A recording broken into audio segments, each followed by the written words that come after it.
explanation would satisfy you? Wait. You I never said there's an explanation that's going to satisfy me. No, not I said there is no satisfactory explanation from your perspective when you guys pretend to be so clever. Okay, but you said it was impossible, correct? From a naturalistic point of view, yes. Okay, so can you demonstrate why that's impossible? Okay, I'll demonstrate not why I think it's impossible, but why philosophers of science like Alex Rosenberg believe it's impossible. You tell me. Okay. Because you're throwing out names, but just tell Okay, me here's your why. version. Here's why. If I want to survive, because all that they actually have in terms of a worldview, are you paying attention? Yes, I am. I'm making a note here.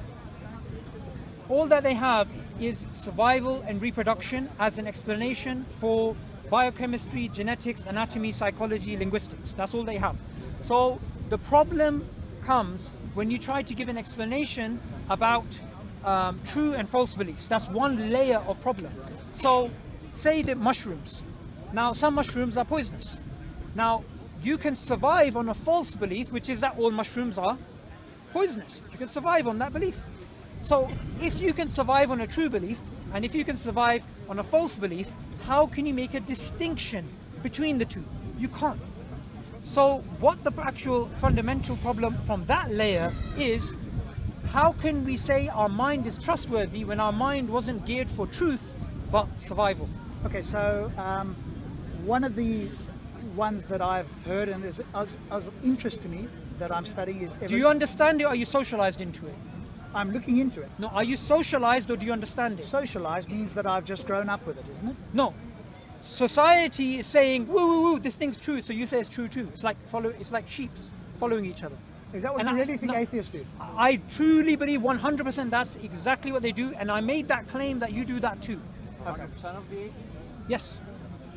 Well, it's a social thing. It's a social thing. Because people study, like literally, they do have the curiosity to study. They read books, they go... Sure. So can I tell you one reason why it's totally false? This whole new atheist movement, based on this total nonsensical idea that there's no God. I'll tell you why it's totally false, and they're all sheep. Every single new atheist. I'm not referring to somebody who's confused about God. I'm referring to new atheism. Why they're a bunch of sheep is because of this. The book that they follow, the God delusion, the central argument that they follow in that Bible is a 6-step process, and that's called the central argument. And that central argument, it basically is this. Darwinism gives an explanation of biodiversity, so we don't need a designer to explain that. Therefore, the conclusion that Richard Dawkins, their prophet, makes is their God almost certainly doesn't exist.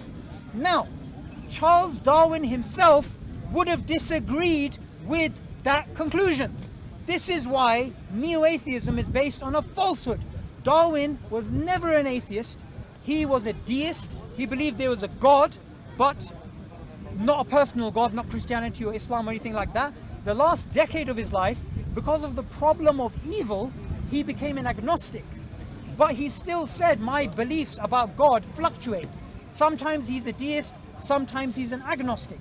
So this whole movement online that you see, all these videos that you see, all these people that you say, oh, evolution's true, therefore there's no God, or Darwin got it right. Even the founder doesn't agree with that. Plus, Richard Dawkins in an interview, do you know what he said? He was saying with Lawrence Krauss, he said, there's a perception that if you believe in evolution, you have to be an atheist. This perception's false. Because this fluctuates, one second, because this perception, the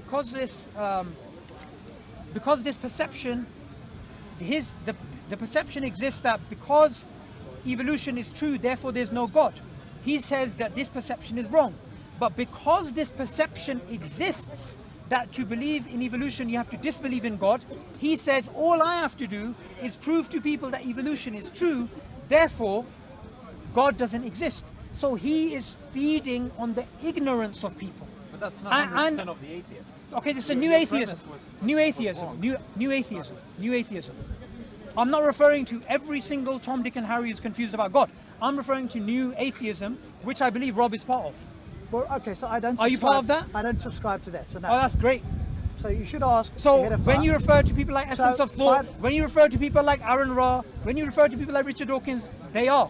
Well, I didn't refer to Richard Dawkins, did I? The essence of thought. Jerry Coyne, sorry. Jerry Coyne. Okay, So- Jerry Coyne is. Jerry Coyne is what? He's a new atheist. Your claim about a new atheist, yeah. No, he is one. If you say so, I don't know what, So what he labels is Aaron himself. Ra not one? You tell me. I don't know. Okay, so when they He's have just an atheist. conferences, What's the difference? well, it's a new brand. It's an old idea. By the it's way- an old you know, underwear or whatever. They just cleaned it out and they just want to start wearing it again. It's nothing new. The only difference between the new atheist and the old atheist, like Nietzsche, is this: Nietzsche was honest because he understood, from a naturalistic point of view, words, meanings, actions are all meaningless. This whole universe, just how irrational as it is, if an apple falls off a tree, falls on a tree and cuts in two, it's a rearrangement of atoms. Likewise, if I bludgeon myself with a hammer, there's no difference because it's rearrangement of atoms. That's why neo-atheism is different to old atheism. Neo-atheism? The new atheism. New atheism. New atheism is different to old atheism because old atheism was at least not hypocritical. They knew there was no meaning of life. They knew there's no such thing as rights, values, morals. These are all social constructs. They knew this. But you guys pretend like you have something when you don't. That's your assertion. No, I'm happy to make that assertion. I want to know if you can challenge it. Tell me which one. Life is meaningless and it's nothing but the rearrangement of carbon under an atheistic worldview. Okay, so you mean there's no. So if I reinterpret what you say, if that's okay, you tell me if I'm right or wrong. So if there's no cosmic Y, then we're just carbon. The fact that I can give myself my own life meaning, that's not good enough for you. For some reason, there has to be a cosmic Y. There has to be a cosmic reason for the universe being the way it is. And if there isn't, then we're just matter. Okay. I'm not sure if you understand what the problem here is. The problem, as pointed out by Nietzsche, is this. This idea of self, of me, of I, of meaning, of morals, of values are nothing but the products of nature. And if you rerun the wire, you know, in the old days we used to have the VHS tapes, if you go back and rewind time and then you push it forward again, there'll be a completely different set of morals, values and meanings. Who makes that claim? This is a claim that Darwin believed in. This is a claim which Steven Pinker believes in. The analogy is taken from another atheist, Stephen Jay Gould, and back in his days in the 80s and 90s we only had VHS. That's why he used the analogy of the tape. He said if you rewind and then play again, you just get a complete different set. Therefore, it's arbitrary. What is arbitrary? All meaning, value, all of these things, they're just one outcome of many. But we can give ourselves, we can give our lives. No, each of us sure, can give that us- sounds really nice, but Nietzsche would have disagreed with you. He would have said, that's just self-delusion. That's just some kid who is about to get hit by a football and he closes his eyes. He's like, no, it's gone now. Why would you say that? No, Why would is I it- say that? I'm not saying that because I believe in God. I'm saying Nietzsche said that and Nietzsche argued for that, and the reason why he believed in this is he believed Europe is going to go through a crisis of existence in the future. Because it's going to, right now it's in this delusion state, it's coming out of the intoxication of religion, and it has values, meanings, morals, but eventually it's going to realize it's nothing, and that's when it's going to go mad. Why on earth would you think that? Nietzsche, Yeah. he believed that if there is no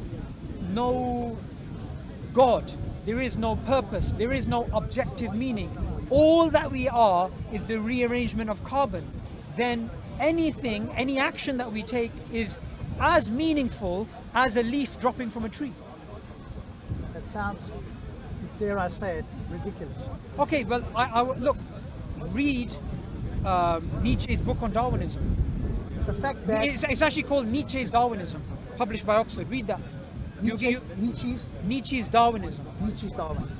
Okay, and so why should I take that as truth, or why should I pay attention to that? My life and any other atheist or non-believer's life, we can give ourselves. Okay, so why would you disagree with Nietzsche? Because I gave you why Nietzsche believes what he believes.